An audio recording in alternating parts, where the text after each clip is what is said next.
نحمده ونصلي على رسوله الكريم أما بعد أعوذ بالله السميع العليم من الشيطان الرجيم بسم الله الرحمن الرحيم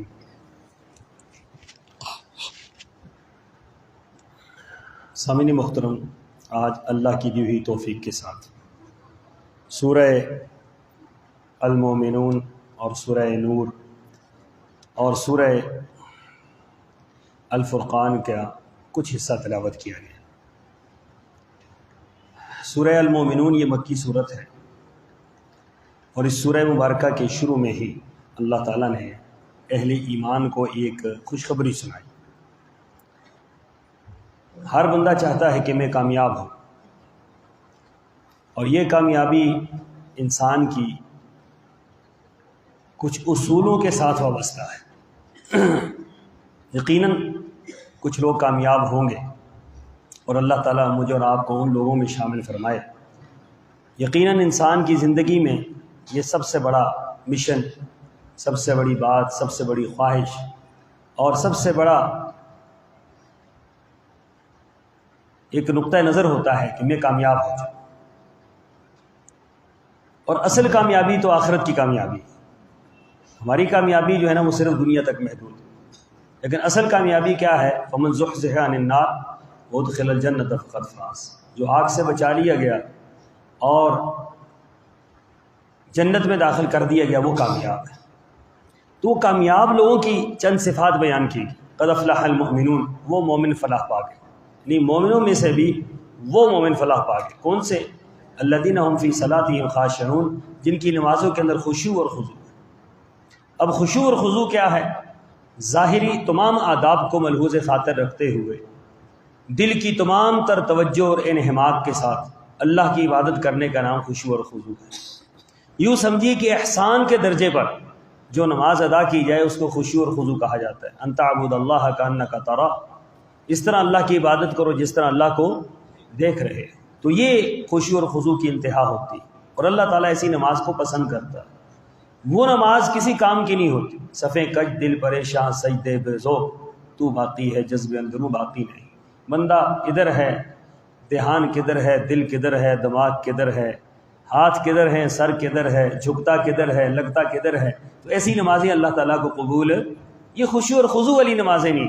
بس یہ ایک آپ یہ سمجھ لیں کہ اپنے آپ کو مطمئن کرنے والی بات ضرور ہے، لیکن اللہ تعالیٰ کے ہاں یہ خشوع اور خضوع والی نماز نہیں۔ اسی طریقے سے فرمایا والذین هم عن اللغو معرضون، لغو سے اعراض کرتے ہیں۔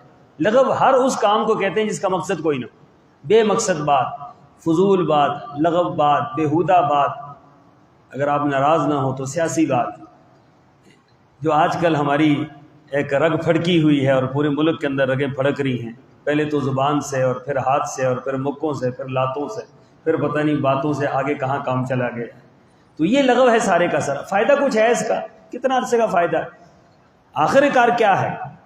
یہ بھی کوئی بادشاہت یا کوئی لڑائی ہے کہ جو 5 سال کے بعد خود ہی بندہ اتر کے ہاتھ میں دے کے چلا جاتا ہے کہ جناب یہ کیا چیز ہے؟ اسی لیے ہم یہ بات کہتے ہیں کہ جو اللہ تعالیٰ نے جو نظام بنایا نا وہ ہمارے لیے سب سے بہتر نظام، اور وہ نظام یہ نہیں ہے کہ جو ہم گلے لگا کر بیٹھے۔ اس نظام کے اندر تو ماسوائے پریشانیوں کے، مصیبتوں کے، ایک دوسرے کے اختلاف کے، ایک دوسرے کو مار دھاڑ کے، عزت اچھالنے کے، اور کچھ بھی نہیں اس کے اندر۔ تو فرمایا والذین عن اللغو معرضون، لغو سے اعراض کرتے، ہر وہ بات جس کا فائدہ کوئی نہیں، بے مقصد بات، فضول بات۔ آپ جہاں بیٹھ جائیں، سبحان اللہ، اتنے اچھے اچھے شریف لوگ، اتنے سادہ لوگ۔ اچھا وہ ریڈی سے فروٹ خرید رہا ہوں تو وہ مجھے کہتا ہے، میں نے کہا یار یہ مہنگا ہے، کہتے ہیں تبدیلی آئی۔ میں نے کہا دیکھیں اب یہ ریڈی میں فروٹ بیچ رہا ہے اور اس کو دیکھو باتیں کیسی ہو رہی، یعنی کہ ہر بندے کا ذوق بن چکا ہے نا یہ۔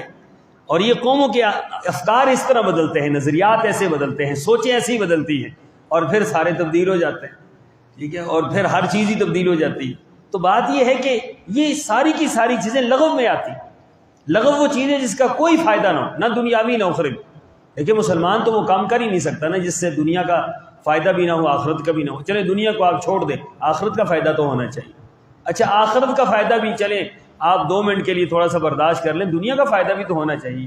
آپ اور میری 2 گھنٹے 3 گھنٹے 4 گھنٹے 10 گھنٹے 50 گھنٹے کی سیاسی گفتگو کا ماحصل کیا ہے؟ کچھ بھی نہیں، نہ آپ کو حکومت ملنی ہے نہ مجھے ملنی ہے، نہ آپ کو کوئی فائدہ نہ مجھے فائدہ. ہوا کیا؟ نفرتیں بڑھتی ہیں، آپس میں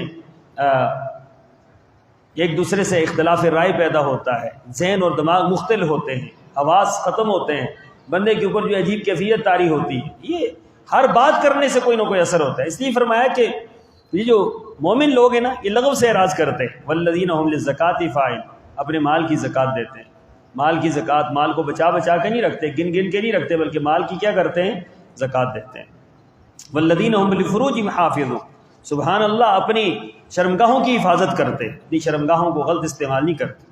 الا ما ملک الا علی ازواجہم و ما ملکت ایمانہم، فرمایا کہ ہاں اپنی بیویوں اور اپنی لونڈیوں کے ساتھ، فإنہم غیر ملومین، ان پر کوئی ملامت نہیں ہے. فمن ابتغى وراء ذلك فاولئک هم العادون، پھر جو شخص اس راستے کو چھوڑ کر کوئی اور راستہ تلاش کرے گا وہ کیا ہے؟ حد سے بڑھنے والا ہے. اب دیکھیے قرآن پاک نے جن چیزوں کا ذکر کیا، پھر فرمایا کہ والذین هم لأماناتہم وعہدہم راعون، وہ امانتوں کو ادا کرنے والے، عہد کو پورا کرنے والے. والذین هم علی صلواتہم یحافظون، پھر آخر میں یہ بات فرمائی کہ یہ اپنی نمازوں کی کیا کرنے والے ہیں؟ حفاظت کرنے والے. نمازوں کی حفاظت، نماز کی ادائیگی اور حفاظت میں فرق ہے. ادائیگی وہ ہے جو ہم اور آپ کرتے ہیں، حفاظت وہ ہے کہ تمام تر آداب کے ساتھ، تمام تر وقت کے ساتھ، تمام تر اللہ کے حکموں کے ساتھ، رسول اللہ صلی اللہ علیہ وسلم کی سنت کے ساتھ نماز کو ادا کیے جائے. اس کو نماز کی حفاظت کہا جاتا ہے. اللہ تعالی ہمیں وہ توفیق عطا فرمائے. فرمائے اولئک هم الوارثون، یہ لوگ وارث ہیں. کس کے وارث ہیں؟ الذین یرثون الفردوس، یہ جنت کے نہیں، جنت الفردوس کے وارث. سبحان اللہ. رسول اللہ صلی اللہ علیہ وسلم نے فرمایا نا، آپ نے فرمایا کہ جب اللہ تعالیٰ سے جنت کا سوال کرو تو کون سی جنت مانگو؟ جنت الفردوس مانگو. جنت الفردوس یہ سب سے عظیم جنت ہے، سب سے بڑی جنت، سب سے خوبصورت جنت، سب سے اعلیٰ جنت ہے جو رسول اللہ صلی اللہ علیہ وسلم فرما رہے ہیں کہ تم اللہ سے مانگو. تو یہ یہاں تک تو اس کا تذکرہ. پھر اس کے بعد حضرت نوح علیہ السلام کی قوم اور ان کے افکار و نظریات کا تذکرہ ہے. دیکھیں حضرت نوح علیہ السلام جس قوم کی طرف آئے ان کے اندر شرک بھی تھا، ان کے اندر کفر بھی تھا، انکار بھی تھا، ہٹ درمی بھی تھی، تکبر بھی تھا، غرور بھی تھا، انا بھی تھی، تمام تر بیماریاں ان کے اندر موجود. لیکن سب سے جو بڑی بیماری تھی وہ شرک، یہ ان کے اندر موجود. تو اس کے لیے حضرت نوح علیہ السلام نے 950 سال تبلیغ کی ہے. 950 سال انسانوں کو کہا. پیغمبر کی زبان اور دن اور رات کی تبلیغ اور 950 سال کا وقت، چند بندے مسلمان ہوتے ہیں. اگر انسانوں کو ہدایت نہ ہونا، اللہ تعالیٰ کی طرف سے اگر ان کے دل دماغ بند ہو جائیں تو دنیا کی کوئی طاقت ان کو ہدایت نہیں دے سکتی.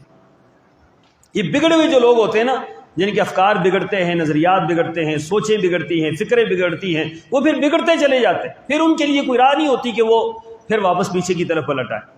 تو اس لیے پیغمبر کا معاملہ ہے کہ پیغمبر کو اللہ تعالیٰ نے 950 سال تبلیغ کا حکم دیا. 950 سال کیا کہا؟ انی دعوت قومی لیلا و نہارا فلم یزدہم دعائی الا فرارا. دن اور رات اللہ تیرے دین کی تبلیغ کی ہے لیکن ان لوگوں نے میری بات نہیں مانی. پھر فرمایا کہ اب چلو ان کے عذاب کا وقت آ گیا. تو فرمایا کہ اے پیغمبر آپ کشتی بنائیں. میں اللہ کشتی کیسے بناؤں؟ اتنے بے ایمان لوگ ہیں یہ کشتی بنانے دیں گے مجھے؟ کشتی بھی بنانی ہے میں نے خشکی میں، اور کشتی جو ہے وہ بنانی ہے، سمندر تو تھا نہیں، تو خشکی میں یہ کہاں مجھے بنانے دیں گے؟ تو قرآن پاک کے الفاظ ہیں انصنع الفلک بأعیننا، ہمارے سامنے بنائیں، ہماری حفاظت میں آپ بنائیں. یہ ہوتا ہے اللہ کا اپنے پیغمبر کے ساتھ وعدہ اور اللہ کا اپنے پیغمبر کی نصرت کہ ہم حکم دے رہے ہیں آپ کو، آپ بنائیں. اسی طرح موسیٰ علیہ السلام نے کہا تھا نا کہ اللہ فرعون تو بڑا خطرناک آدمی ہے، اللہ کیسے جائیں وہاں؟ فرمایا کہ جاؤ ہم تمہاری حفاظت کریں گے. اسی طرح رسول اللہ صلی اللہ علیہ وسلم کو یہ فرمایا تھا کہ واللہ یعصمک من الناس، اے محمد صلی اللہ علیہ وسلم آپ کا کام تبلیغ کرنا ہے، باقی باتوں کو آپ چھوڑ دیں. لوگوں سے بچانا آپ کو ہمارا کام، آپ کی عزت کی حفاظت ہمارا کام، ہم آپ کی حفاظت کریں. تو اسی طرح ہوا کہ حضرت نوح علیہ السلام نے کشتی بنائی، اور پھر کشتی وہ پاس سے گزرتے تو پھر مذاق کیا کرتے تھے کہ کہتے تھے دیکھو نا ہمارے بزرگوں کا گستاخ تھا تو آج کیا ہو گیا ہے، کشتی بنا رہے بیٹھا.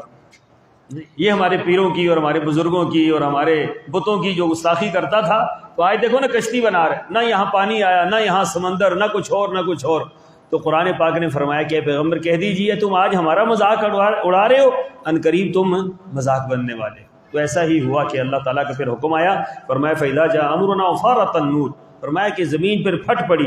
فَاسْلُكْ فِيهَا مِنْ كُلٍّ زَوْجَيْنِ اثْنَيْنِ، اللہ تعالیٰ نے حکم دیا تھا کہ ہر ایک نسل میں سے ہر ایک جوڑے میں سے ایک ایک جوڑا کشتی میں سوار کر لو۔ وہ کشتی کتنی بڑی تھی اور کیا اس کشتی کا ایک عظیم، قرآن پاک کے الفاظ یہ ہیں کہ کل جبال، وہ کشتی کوئی معمولی کشتی نہیں تھی، وہ تو پہاڑ کی جتنی کشتی تھی جس کے اندر اللہ تعالیٰ نے ساری مخلوقات کو جو ہے وہ سمو دیا تھا۔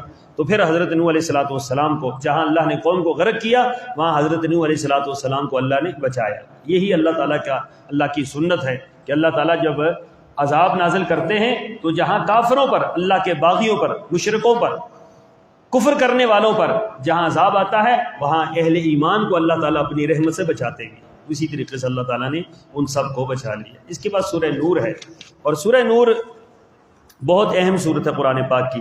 یہ 3 صورتیں ہیں، سورہ احزاب، سورہ نساء اور سورہ نور، جس میں زیادہ تر خواتین کے مسائل، زیادہ تر خواتین کے جو احکامات ہیں، مسائل ہیں، ان کی زندگی کے متعلق، وراثت کے متعلق، پھر ان کے پردے کے متعلق، ان کے حقوق کے متعلق، یہ سارے کے سارے اکثر مسائل ان 3 صورتوں میں اللہ تعالیٰ نے خواتین کے مسائل نازل فرمائے۔ پھر سورہ مبارکہ میں جو شروع ہو رہی ہے، اس میں فرمایا کہ الزانیۃ والزانی فاجلدوا کل واحد منہما 100 جلدہ۔ زانی کی سزا، اللہ تعالیٰ نے زانی کی سزا مقرر کی ہے۔ زانی اگر شادی شدہ ہے تو اس کی سزا کیا ہے؟ سنگسار ہے، اور اگر غیر شادی شدہ ہے تو اس کی سزا کیا ہے؟ 100 کوڑے۔ تو یہ 100 کوڑے فرمایا وَلْيَشْهَدْ عَذَابَهُمَا طَائِفَةٌ مِّنَ الْمُؤْمِنِينَ۔ جب بھی کسی کو سزا دو تو ایک گروہ جو ہے وہ کیا ہو؟ وہ دیکھ رہا ہو، وہ اس منظر کو دیکھ رہا ہو، کیونکہ جب لوگ دیکھتے ہی نہیں، یہ جو ہمارے ہاں سزائیں ہوتی ہیں، ہو سکتا ہے اس سے بڑی سزائیں ہوتی ہوں، لیکن ان سزاؤں کے اثر کیوں نہیں ہے؟ اثر اس لیے نہیں ہے کہ لوگ دیکھتے نہیں۔ پھانسی رات کو 3 بجے ہوتی ہے، کوڑے پتہ نہیں کہاں مارتے ہیں کہاں نہیں مارتے، باقی سزائیں کہاں ہوتی ہیں کہاں نہیں ہوتی ہیں۔ اوہ ہو، اللہ کی پناہ، جو سزائیں یہ دیتے ہیں اللہ کسی کو ان کے ہتھے نہ چڑھائے، لیکن یہ ہے چھپا کے دیتے۔ یہ رات کو وہ لتر مارتے ہیں کہ جو بندہ دن کو بھی سوچ نہیں سکتا ہے۔ تو اگر دن کو آپ 10 مار لیں اور سر عام مار لیں اور بازار کے اندر کھڑے ہو کے مار لیں تو سوال ہی پیدا نہیں ہوتا مخلوق ٹھیک نہ ہو جائے۔ تو اس لیے فرمایا وَلْيَشْهَدْ عَذَابَهُمَا طَائِفَةٌ مِّنَ الْمُؤْمِنِينَ۔ اسی طریقے سے اسی سورہ مبارکہ میں اللہ تعالیٰ نے زانی سے نکاح کرنے کا سے منع کیا ہے کہ زانی سے اہل ایمان نکاح نہیں کرتے۔ معروف ہوتا ہے بعض لوگوں کے بارے میں کہ یہ بندہ بدکار ہے تو اس سے مومن نکاح نہیں کرتے۔ پھر مشرک سے نکاح اہل ایمان نہیں کرتے، مشرک سے نکاح حرام ہے۔ وَحُرِّمَ ذَلِكَ عَلَى الْمُؤْمِنِينَ، مومنوں پر یہ حرام ہے، مشرکہ عورت ہو مشرک مرد ہو اس سے نکاح نہیں ہوتا، قرآن پاک نے واضح طور پر فرمایا۔ پھر پاک دامن عورتوں پر تہمت لگانے کی سزا 60 کوڑے، 80 کوڑے، 80 کوڑے، اسے حد قذف کہا جاتا ہے۔ اور حد قذف یہ رسول اللہ صلی اللہ علیہ وسلم کے مبارک زمانہ میں بھی لگی ہے۔ رجم کی سزا رسول اللہ صلی اللہ علیہ وسلم کے زمانہ میں قائم ہوئی، کوڑوں کی سزا رسول اللہ صلی اللہ علیہ وسلم کے زمانہ میں قائم ہوئی، یہ ساری سزائیں رسول اللہ صلی اللہ علیہ وسلم کے مبارک زمانہ میں قائم ہوئی۔ تو اسی طریقے سے لعان کا حکم، لعان خامد اپنی بیوی پر کوئی الزام لگا دے اور بیوی اس کا کیا کرے؟ انکار کرے، پھر دونوں کے درمیان قسموں پر فیصلہ ہوتا ہے، اس کو لعان کہا جاتا ہے۔ اور لعان ہمیشہ ہمیشہ کی طلاق ہوتی ہے، اس کے بعد رجوع کی کوئی صورت نہیں ہوتی، اس میں طلاق دینی بھی نہیں پڑتی، اس میں صرف لعان کرنا پڑتا ہے۔ قاضی بیٹھ کر لعان کرواتا ہے کہ چلو تم اس پر لعنت بھیجو، وہ تم پر بھیجے، اور جو بھی ہے اس معاملے کو ختم کیا جائے۔ تو لعان کے مسائل اور اس کا حکم اسی سورہ مبارکہ کے اندر اللہ تعالیٰ نے نازل فرمایا۔ واقع افک اور اس کا پس منظر، حضرت عائشہ صدیقہ رضی اللہ تعالیٰ عنہ کا واقعہ، آپ پر منافقین نے الزام لگایا اور اس الزام کا پورا پس منظر اور اس کی برات اللہ تعالیٰ نے اسی سورہ مبارکہ کے اندر نازل فرمایا۔ حضرت عائشہ صدیقہ فرماتی ہے رضی اللہ تعالیٰ عنہ کہ اللہ تعالیٰ نے 18 آیات قرآن پاک میں میری تہمت سے برات کے معاملے میں اتاری، 18 آیات جو قیامت تک پڑھی جاتی رہیں۔ یہ بہت بڑی حضرت عائشہ صدیقہ رضی اللہ تعالیٰ عنہ کی عظمت ہے کہ اللہ تعالیٰ نے 18 آیات آپ کی برات میں نازل فرمائی۔ آیت استئذان ہے، گھروں کے اندر داخل ہونے میں اجازت لینے کا حکم ہے۔ عورتوں اور مردوں کے لیے غض بصر کا حکم ہے کہ اپنی نگاہیں جھکا کے رکھو، فتنوں کا دور ہے، فتنوں کے دور میں نگاہیں جھکائیں تو آپ کا ایمان بچ سکتا ہے۔ اصل میں نگاہ کا مسئلہ کیا ہے؟ نگاہ ہے، نگاہ کے بعد پھر دماغ ہے، دماغ کے بعد پھر دل ہے، دل کے بعد پھر انسان کی شرمگاہ ہے، یا وہ تصدیق کرتی ہے، تکذیب کرتی ہے۔ تو اگر نگاہ کی حفاظت ہو جائے تو ساری چیزوں کی حفاظت ہو جاتی ہے۔ تو نگاہ جو ہے یہ تیر ہے شیطان کے تیروں میں سے، اگر آپ اپنی نگاہ کی حفاظت کر لیتے، ہر عورت ہر مرد اپنی نگاہ کی حفاظت کر لے، اس کی ایمان کی حفاظت ہو جائے گی۔ اس لیے فرمایا قل للمؤمنین یغضوا من ابصارہم وقل للمؤمنات یغضضن من ابصارہم۔ پھر پردے کے احکامات اللہ تعالیٰ نے اسی سورہ مبارکہ کے اندر نازل فرمائے۔ خلافت کا وعدہ کن لوگوں کے ساتھ ہے وہ اللہ تعالیٰ نے جو ہے وہ اسی سورہ مبارکہ کے اندر نازل فرمایا، کھانے کے آداب اور مسائل وہ اللہ تعالیٰ نے اسی سورہ مبارکہ کے اندر نازل فرمائے، بے شمار اور احکامات ہیں ان دونوں صورتوں کے اندر۔ اللہ تعالیٰ مجھے اور آپ کو سمجھنے کی، عمل پیرا ہونے کی توفیق عطا فرمائے۔ وآخر دعوانا ان الحمد للہ رب العالمین۔